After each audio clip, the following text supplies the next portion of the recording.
Les amis, bonjour, bonjour, soyez les bienvenus au petit déjeuner de Devenir pour Agir. J'espère que vous allez bien, que vous avez passé une agréable semaine. Aujourd'hui, mon invité est exceptionnel. C'est un homme respecté tant par sa sympathie, son humour que par ses prises de parole qui ne laissent personne indifférent. Assumant tout ce qu'il dit et tout ce qu'il fait, il est fondateur de l'un des tout premiers cabinets de lobbying français. À la fois spécialiste de l'investigation et du renseignement, il est un grand chef d'orchestre sur le terrain. Sa dimension et ses discussions avec les grands de ce monde lui permettent d'être écouté et parfois d'être un peu chahuté. Homme de l'ombre, agissant avec discrétion et loin des projecteurs, il conduit avec conviction et savoir, il fait des campagnes d'influence et est spécialiste dans de très nombreux secteurs. Passionné par le monde rural, devenu l'un des plus grands spécialistes mondiaux, il a conseillé plusieurs présidents de la République, de Jacques Chirac à Emmanuel Macron aujourd'hui.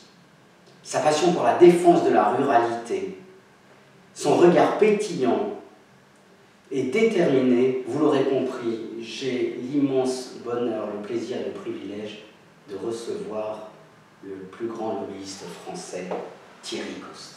Merci beaucoup. Thierry Coste. Quel éloge, quel éloge. Soyez le bienvenu, bonjour, bonjour. Bonjour. Merci de me recevoir dans vos bureaux parisiens. Non, c'est un honneur pour moi parce que je trouve que dans ce monde où tout va vite, qu'est-ce que c'est bien de réfléchir. Merci beaucoup. Alors prenons le temps de la réflexion et de discuter sur votre livre, Le plan secret de nos élites contre le monde rural aux éditions de Plomb. Je voudrais tout d'abord commencer, Thierry Coste, par une citation d'Albert Camus, qui se présentait de la manière suivante. « J'ai aimé avec passion cette terre où je suis né. J'y ai puisé tout ce que je suis, et je n'ai jamais séparé dans mon amitié aucun des hommes qui y vivent, de quelque race qu'ils soient. Bien que j'ai connu et partagé les misères qui ne lui manquent pas, elle est restée pour moi la terre du bonheur, de l'énergie et de la création. Voilà ce qui me définit. » Et vous, Thierry Coste, qui êtes-vous? Oui, cette définition est géniale parce qu'elle est tellement vraie. Elle est tellement vraie. Dans ce monde où on peut voyager, où on peut parcourir la planète en très peu de temps, on oublie juste qu'on a des racines. Et les racines, ce n'est pas nécessairement seulement là où on est né. C'est là où on a partagé des choses avec d'autres. On peut très bien être né à un endroit, habiter à un autre, être attaché à cette terre, à ce terroir, et qui n'est pas juste la terre, c'est juste des valeurs, c'est des amitiés, c'est ce qui construit les émotions de l'être.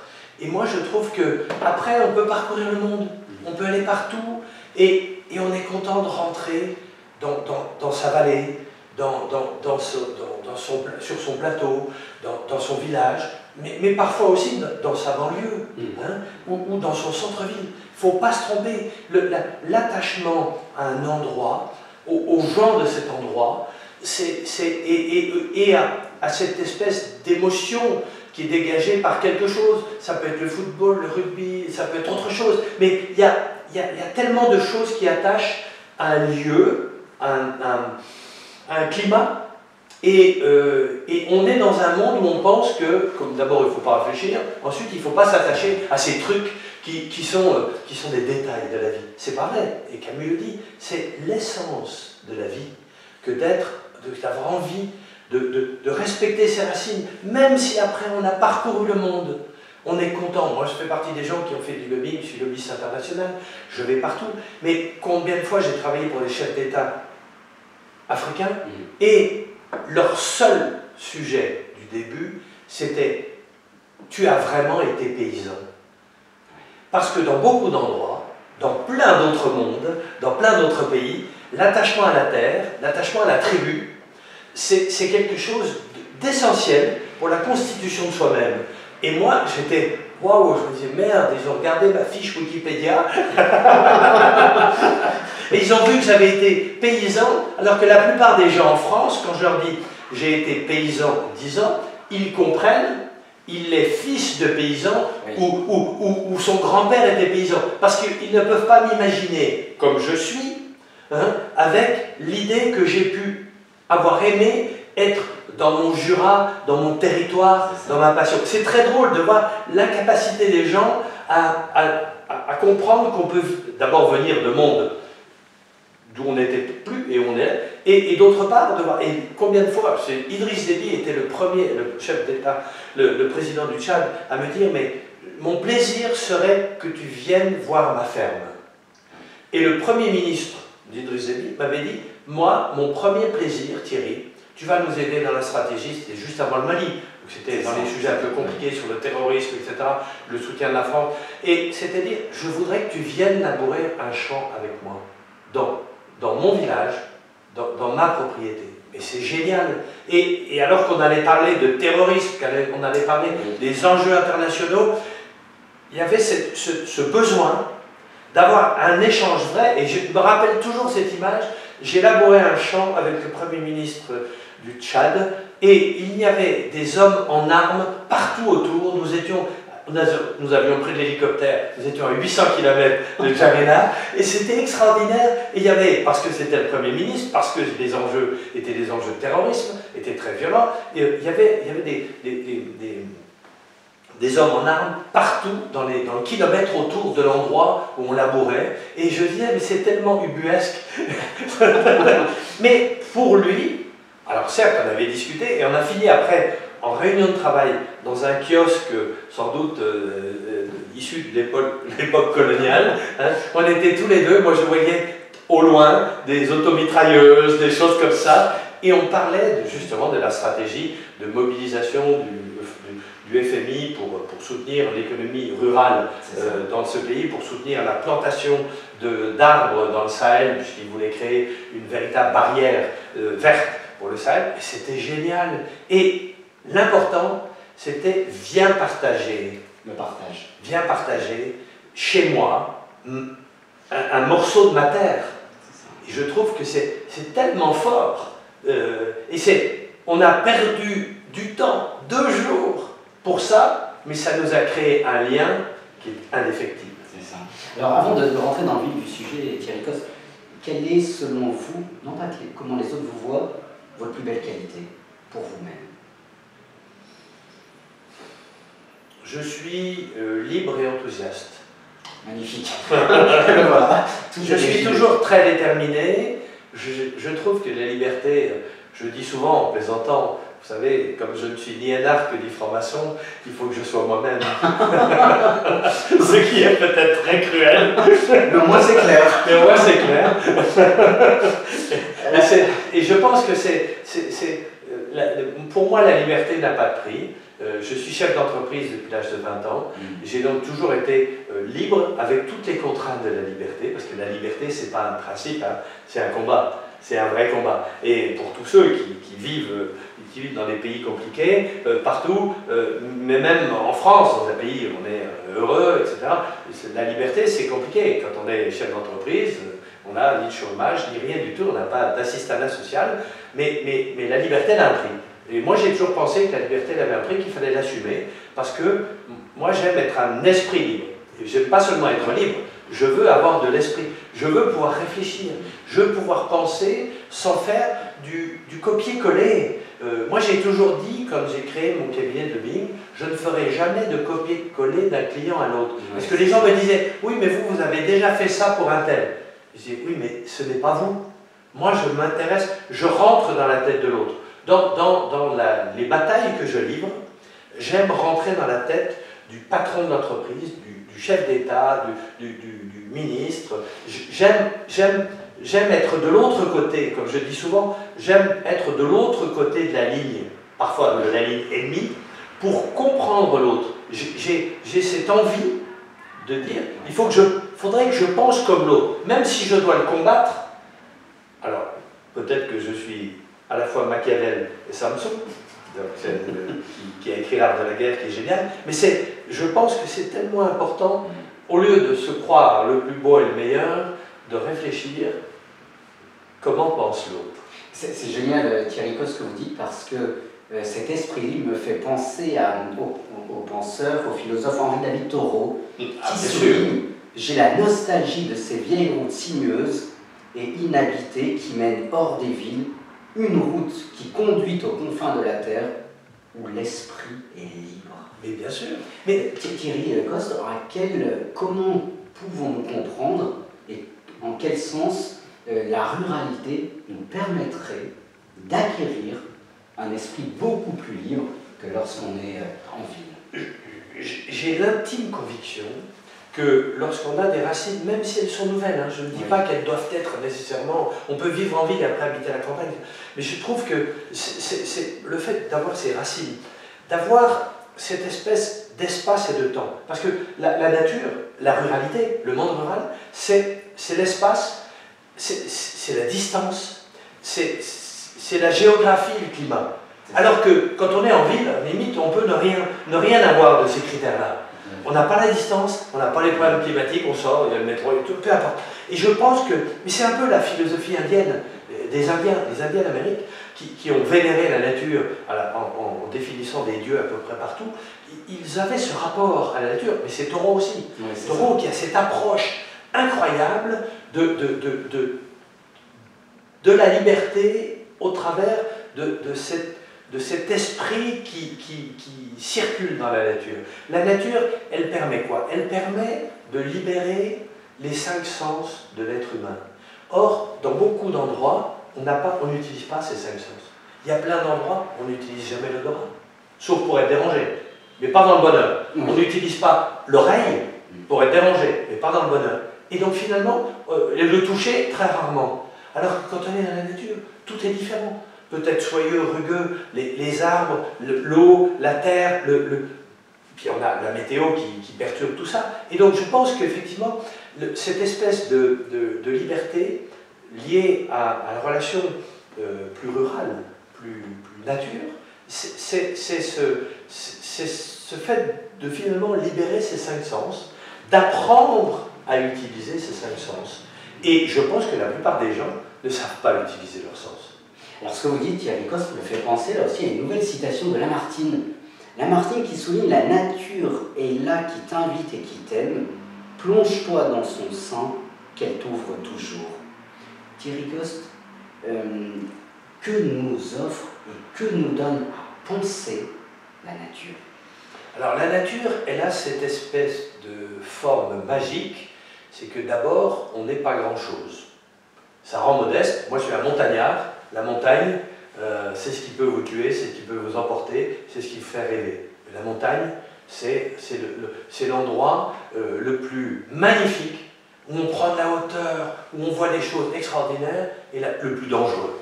Oui. Tous les jours, la montagne peut être dangereuse. Même quand vous faites juste une randonnée.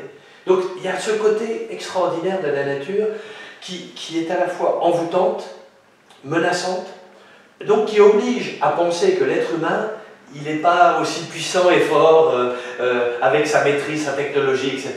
Moi, je trouve que c'est beau, ça rend modeste vis-à-vis de notre esprit qui pense qu'on maîtrise les choses, qu'on domine les choses. Donc ça, c'est le premier élément. Le deuxième élément, c'est que la nature, ça donne cette vision de loin. Je trouve qu'on est dans des mondes où on regarde tout de suite, tout le temps. On est émotif, enfin moi, je gère des êtres humains dans les campagnes électorales, ça. Ils sont tous émotifs, ils sont tous troublés par le moindre truc, ils ont lu une chose, ils l'analysent comme ça. Mais non, la nature, elle a ce côté, on voit loin. Toute la belle couverture de votre livre, de voir loin finalement ces villages. Mais bien sûr, c'était François Mitterrand qui avait imaginé la force tranquille, et c'est tout à fait ça. Et moi j'ai adoré, parce que mon éditrice, Lise Bohème, m'a dit mais il faut faire ça. J'ai dit mais c'est génial, parce que c'est vrai, dans cette tranquillité, il y a une force. La nature c'est violent, c'est cruel, c'est aussi, la réalité elle est cruelle, le monde est cruel, les animaux sont cruels, donc l'espace est parfois cruel, la violence de la nature est cruelle, mais en même temps c'est une force tranquille, parce que si on la regarde avec la capacité qu'on a de s'éviter d'être sous la pluie, sous l'orage quand c'est violent, etc., parce qu'on peut être un peu plus malin que les autres, puisqu'on a des bâtiments, d'autres n'en ont pas, mais on a ce côté, je trouve que moi la nature me donne une forme de plénitude, qui me fait regarder les choses différemment. Et puis le troisième point, c'est que quand on sait observer la nature, c'est tellement agréable. Il y a plein de choses belles, selon les saisons. Raisonner avec les saisons. Mais dans le monde moderne d'aujourd'hui, on a l'impression que c'est ringard, c'est archaïque, c'est nul, mais c'est l'avenir. Il faut raisonner avec les saisons, il faut manger avec les saisons. Au nom de quoi on mangerait toute l'année la même chose parce qu'on peut l'importer de partout, etc. Mais c'est même pas une logique d'économie ou d'écologie, c'est une logique de bon sens. C'est bien d'avoir des saisons. Moi aujourd'hui, on arrive en hiver, je vais faire de la randonnée, on a 40 cm de neige. Pour aller en montagne, là où je vais essayer de chasser, il me fallait 15 minutes en voiture, il va me falloir 4 heures à pied. Mais c'est extraordinaire, et peut-être que jamais je tirerai un animal de la semaine, mais je m'en fous, c'est tellement beau. Mais c'est cette quête aussi. La nature, c'est ce qui permet cette quête avec toutes ces émotions, et je trouve que ça rend les gens heureux d'abord, même si c'est dur, même si on souffre.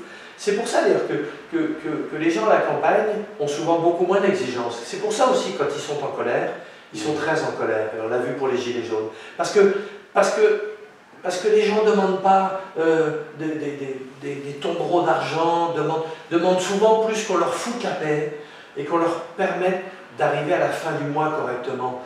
Mais en même temps, c'est les gens heureux, parce qu'ils vont faire leur bois, et quand ils sont 3 heures, 4 heures, 5 heures dans la forêt en train de faire leur bois, ils sont heureux. Bon, ça tombe bien aujourd'hui, c'est beaucoup plus économique que d'avoir du fioul ou brancher l'électricité, mais on voit ça. Et donc moi je trouve que cette nature, elle donne une force. Quand on entend les chants d'oiseaux au printemps et qu'on les écoute, moi je suis un spécialiste des chants d'oiseaux, tout le monde dit ah bon, mais il y a des centaines d'oiseaux qui chantent différemment.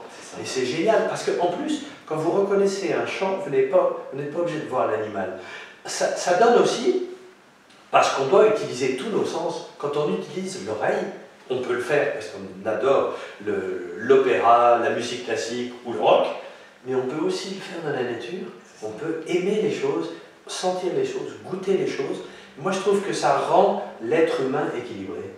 Alors, depuis tout à l'heure, Thierry Coste, on parle de la nature, mais quelle définition pouvez-vous donner de la nature? La nature, c'est l'espace. Je pense que c'est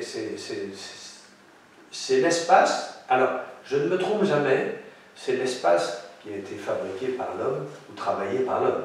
La nature sauvage, celle dont fantasme un certain nombre d'écologistes, elle n'existe pas. Mais à part la dernière forêt primitive de Białowieża en Pologne, avec des bisons, la nature, elle reste une œuvre humaine, mais une œuvre humaine compliquée. On voit bien, moi je vais dans des territoires de montagne où, si vous regardez les photos, aujourd'hui, vous voyez la forêt partout. Il y a 100 ans, il n'y avait pas de forêt. Il y avait des restants, donc des murs de pierre, parce que les bergers, en gardant les moutons, faisaient des murs de pierre pour avoir des terrains plats, et vous n'aviez pas de forêt, parce qu'il y avait tellement d'animaux, tellement de gens qui avaient des petits troupeaux et qui les gardaient, que tout était en espace agricole. Donc la nature, c'est ça aussi, c'est quelque chose d'évolutif, c'est pas quelque chose de figé. Moi, j'ai jamais pensé qu'il fallait avoir une idéologie de la nature, un idéal de nature qui était de virer l'être humain. Moi, si je suis en colère contre les écologistes, je pense être fondamentalement écologiste, c'est que je veux respecter l'être humain. L'être humain, il a sa place dans la nature. Il peut la détruire comme il peut la sauver, et il peut aussi être celui qui vit avec. Et j'ai jamais compris pourquoi on aimait que la nature soit un espace sauvage sans rien. Aujourd'hui, moi je suis plutôt content, il y a plein de gens qui adorent la nature, qui aiment la nature pour aller faire du tourisme, pour aller faire du VTT, pour avoir une maison de campagne, pour aller faire une semaine. Et je trouve que ça leur fait du bien à la tête, ça les vide de leur stress, ça les rend peut-être plus tolérants à l'égard de l'espace campagne, sauf quand il n'aime ni les vaches qui font du bruit, ni les cloches, ni les coqs. Et voilà, et c'est là où on voit que la nature, c'est un espace habité, c'est pas seulement un espace sauvage, et que si c'est un espace habité, il faut respecter les gens qui y vivent et y travaillent. Et donc pour moi la nature, si je l'élargis, je peux l'élargir à la campagne, c'est un espace où on doit pratiquer la tolérance, où on doit comprendre l'autre. Et je trouve que c'est aussi une belle philosophie de réussir à comprendre l'autre au travers de la nature et de la campagne. Alors que la nature et la campagne particulièrement, elle est difficile, dans le sens où, en travaillant cette interview, je me suis replongé dans le très grand poème de Lucrèce des Natura Rerum. Oh là, je vois que vous préparez très très bien les émissions, et je suis impressionné. Et j'ai voulu, je le cite, « Les hommes vivaient dans les campagnes, plus dures naturellement, puisqu'une terre dure les avait créées. » Thierry Coste, en quel sens peut-on dire, sous la plume de Lucrèce, que les campagnes, finalement, créent l'homme, la terre crée l'homme? Finalement, est-ce qu'en ville, la ville crée l'homme aussi?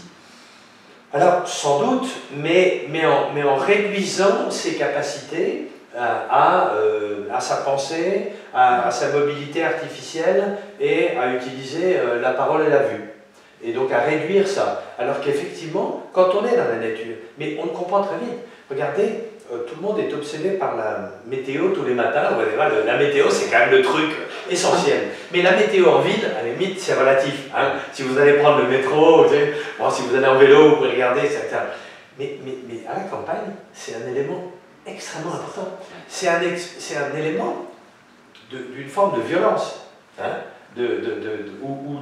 D'empêchement de ce qu'on peut pratiquer, qu'on aille au travail, qu'on aille au loisir, qu'on aille accompagner ses enfants à l'école, il y a une forme d'entrave, mais en même temps c'est une forme que moi j'adore, c'est qu'il faut, ça permet de comprendre que l'être humain ne maîtrise pas tout, parce que j'ai peur que quand on oublie que l'être humain fait partie d'un ensemble, qui est un espace, une planète, un lieu de vie, quand on pense que l'être humain, par sa pensée, peut suffire à lui-même, on oublie qu'il y a plein de paramètres. Vous savez, moi je suis lobbyiste et je décris toujours, j'ai des antécédents un peu militaires, donc on me pardonnera très vite, mais moi je vois la stratégie d'influence comme un champ de bataille.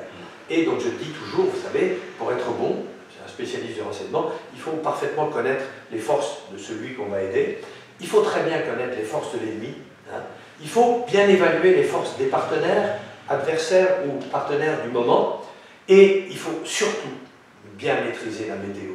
Parce que tout d'un coup, vous pouvez faire tout ce que vous voulez. La météo, c'est pas nécessairement le soleil ou la pluie, c'est le phénomène, le petit phénomène qui vous fout tout en l'air. C'est comme lorsque vous lancez une stratégie de communication et que tout d'un coup, il y a un fait nouveau, un fait divers qui fait que tout ce que vous aviez programmé s'est balayé parce qu'il est reporté de 15 jours. Voilà, lorsque j'ai lancé mon livre, il y a eu les attentats terroristes du Hamas, et ben, on a différé tout de suite d'un mois. C'est-à-dire que vous pouvez préparer n'importe quel plan de bataille sur quoi que ce soit, il faut toujours, mais ça rend en même temps humble de se dire, ok, j'ai tout préparé, mais c'est quoi le petit truc qui ne va pas marcher? Et celui qui est malin, celui qui réussit, c'est celui qui, dans la nature humaine, intègre ça. Et je pense que dans nos mondes très organisés, très maîtrisés, très informatisés, on oublie juste qu'il y a plein de choses en périphérie qui peuvent arriver. Alors dans la nature et dans la campagne, c'est toujours comme ça. Vous partez, il y a la neige, vous avez 30 cm de neige, vous avez tout programmé, c'est foutu. Vous avez une inondation, la route est embarquée, c'est foutu. Et je trouve que la nature et la campagne permettent ça, de ce relativisme qui est plutôt rassurant. Oui, c'est ça. Mais dans la vie de tous les jours. Oui. Et vous venez à l'instant et ça fait la transition, et je vous remercie avec le livre que vous venez de sortir, Le plan secret de nos élites contre le monde rural. Quand je l'ai lu, alors les amis, je vous invite vraiment à le lire parce qu'il est croustillant d'anecdotes. On apprend à connaître Thierry d'une autre manière, on apprend à connaître les coulisses du pouvoir, on apprend à connaître ce qu'est la politique et ce qu'est le politique. Mais cependant, la première interpellation que je me suis faite, c'est le mot élite. Qu'est-ce qu'une élite? L'élite aujourd'hui existe-t-elle encore? Une élite est-il un intellectuel? Finalement, qui est élite dans notre société? Alors, je pense qu'effectivement, l'ai utilisé comme tel, parce que je mélange, vous ne pouvez pas tout mettre dans le titre, les élites et les technocrates, voilà, parce que je pense qu'il y a, c'est un peu la même chose. C'est quoi? C'est un groupe minoritaire qui pense à la place de la majorité. Belle définition. On voit que c'est le lobbyiste qui parle. Et dans ces cas-là, effectivement, ce n'est pas nécessairement une élite juste politique. Ce n'est pas c'est pas juste les gens qui ont fait l'ENA, Sciences Po, et voilà. Ça peut aussi être les représentants d'un syndicat professionnel qui sont peu nombreux et qui imposent des règles et des normes. Je dénonce régulièrement l'élite agricole, c'est-à-dire des syndicats agricoles qui ont empêché l'évolution des agriculteurs qui sont le plus grand nombre. Je dénonce l'élite des écologistes, parce que c'est un groupe de bien-pensants qui, sous couvert d'une analyse de la société, veulent imposer des règles à tout le monde au nom de leur vision. Mais en disant, mais non, nous avons raison, nous sommes minoritaires, mais nous parlons au nom de l'intérêt général. J'adore ça. Moi, quand on parle au nom de l'intérêt général, et on me dit toujours, mais toi, tu défends des intérêts privés. La vie c'est juste privé de A à Z, quand on amène ses enfants à l'école, quand on va travailler, quand on se déplace. Donc, ça me fait sourire. Mais c'est pour ça que l'élite, ou la technocratie de façon générale, elle est à plein de strates.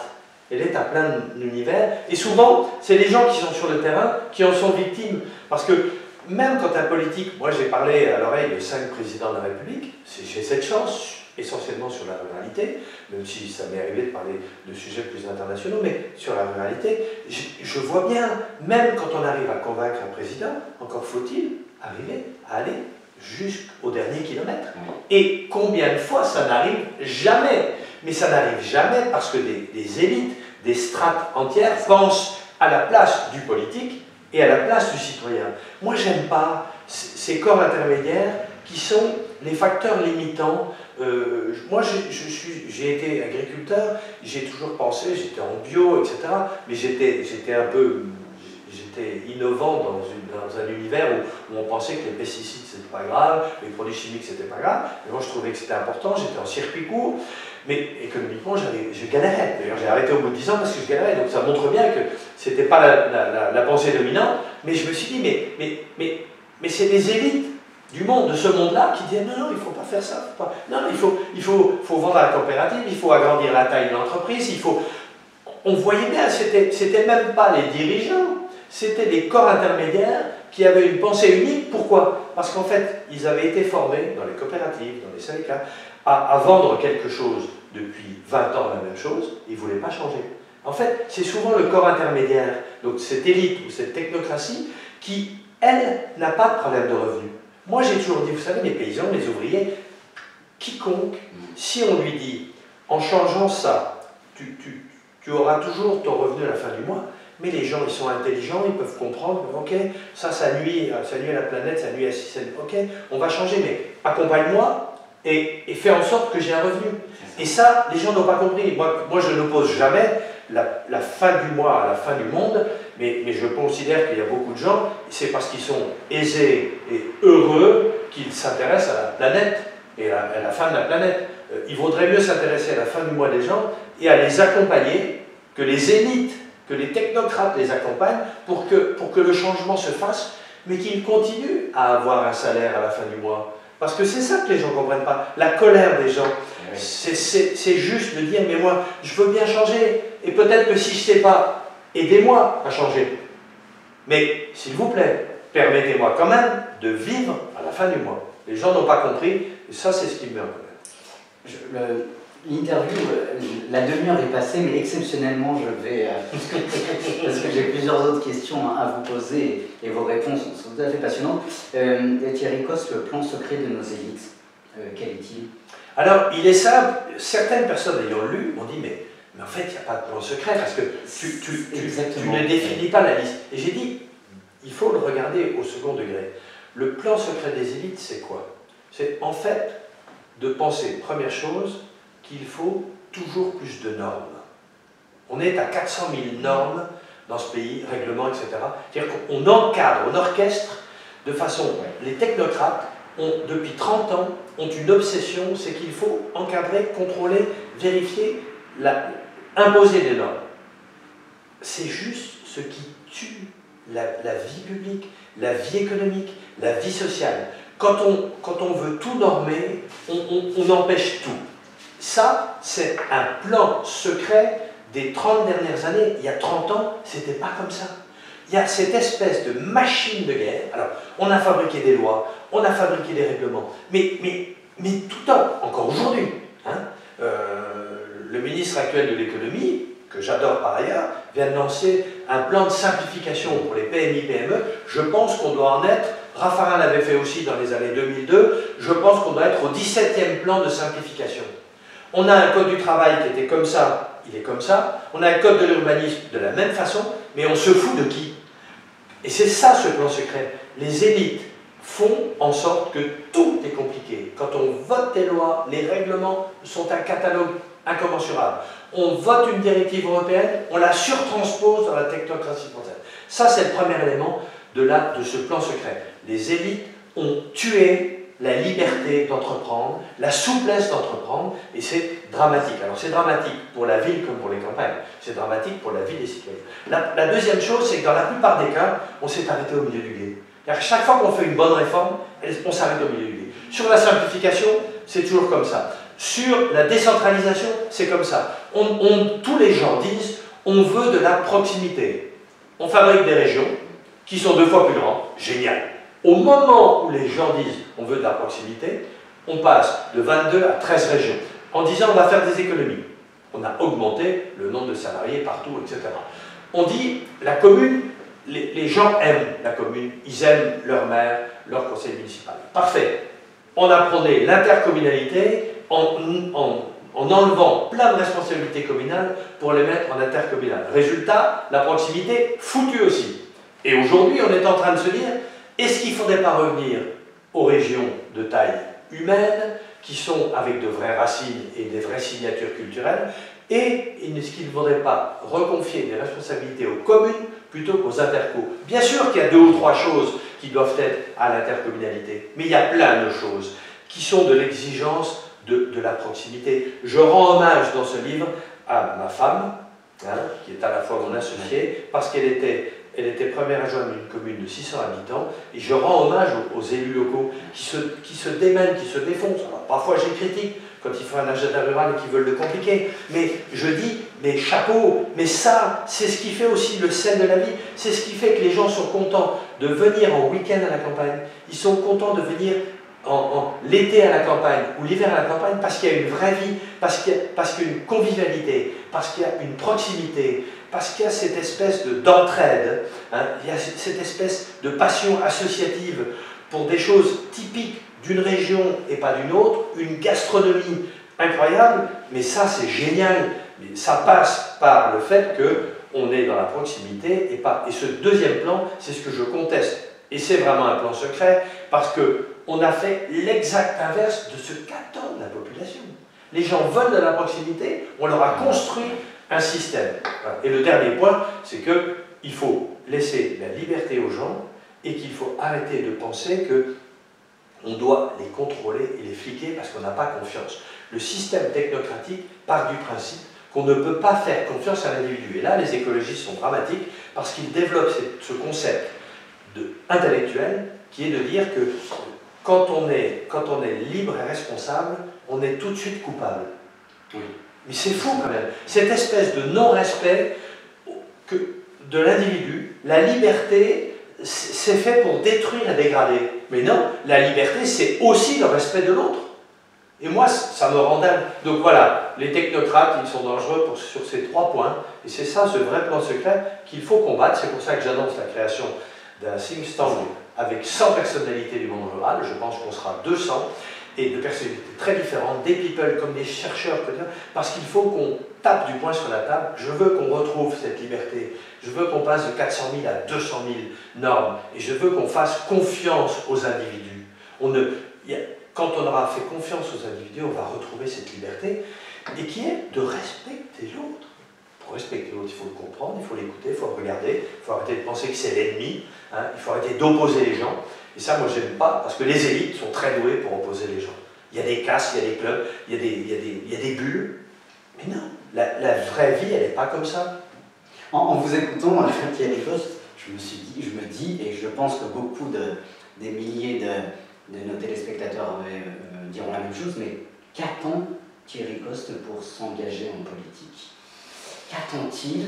Pourquoi les médias vous ont, non pas accusé, mais soupçonné d'avoir fait mettre à la porte Nicolas Hulot? Certains disent, mais pourquoi ils ne l'ont pas... C'est lui qui a dit qu'il était parti à cause de moi. Donc, voilà, c'est ça. Oui, comme quoi, une conversation de 2h30 à l'Élysée avec la ministre, en présence du président de la République, peut faire partir le soi-disant homme préféré des Français, numéro 3 du gouvernement. Comme quoi, c'est ce que je disais, dans les élites, il en fait partie. Les élites sont quand même dangereuses parce qu'elles ne pensent qu'à leur nombril. Il aurait pu penser à la vraie vie, il était influent, et quand on est influent, on met sa notoriété au service de l'influence, au bon sens, avec la transition respectueuse. Moi, je suis sans doute trop libre, j'ai tellement besoin de la campagne et de la nature que je pense que ma force et ma détermination exigent de moi qu'au moins 2 à 3 jours par semaine, je sois ailleurs qu'à la ville, ailleurs que dans les cabinets ministériels, dans les salons ou à l'étranger. Et j'ai besoin de me ressourcer. Mais je veux, au travers de ce think tank, orchestrer une véritable polyphonie rurale avec des personnalités très fortes qui sont aussi passionnées que moi, parce que je pense qu'effectivement, il faut partir d'abord au combat contre les élites, au combat contre les technocrates, et il faut gagner la bataille du bon sens. Moi, je veux livrer cette bataille et je pense que je ne suis pas tout seul. Je suis un parmi d'autres et je voudrais fédérer tous ces gens qui, comme moi, sont des vrais gens racinés, passionnés par l'autre, pragmatiques, capables de changer, d'assumer des transitions, mais aussi de permettre aux gens d'être plus libres. Et plus libre, ça veut dire qu'on gagne sa vie à la fin du mois. Et après, on pourra peut-être s'intéresser à la planète. Et je pense qu'on va fédérer avec ce think tank, nos campagnes, ce cercle de réflexion et d'action. Moi, j'adore l'action. Je ne peux pas faire que réfléchir, même si je suis avec un philosophe. Et je suis très fier d'être avec un philosophe. Mais je pense que l'action, c'est aussi important, mais il faut les deux. Et je trouve que c'est pour ça que j'ai répondu à votre sollicitation, parce que vous avez raison, il faut réfléchir. Avant d'agir, il faut réfléchir. D'ailleurs, une fois qu'on a agi, il faut réfléchir.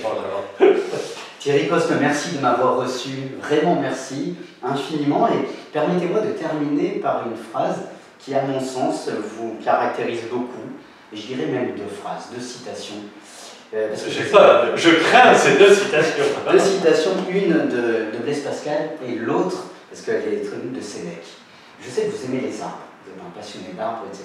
La première citation est de Pascal: « L'homme est un roseau le plus faible de la nature, mais c'est un roseau pensant. » Vous pensez. Ah, totalement. Totalement. Et d'ailleurs, comme tout être humain, on plie, mais on ne rompt pas facilement. Tout à fait, c'est ça.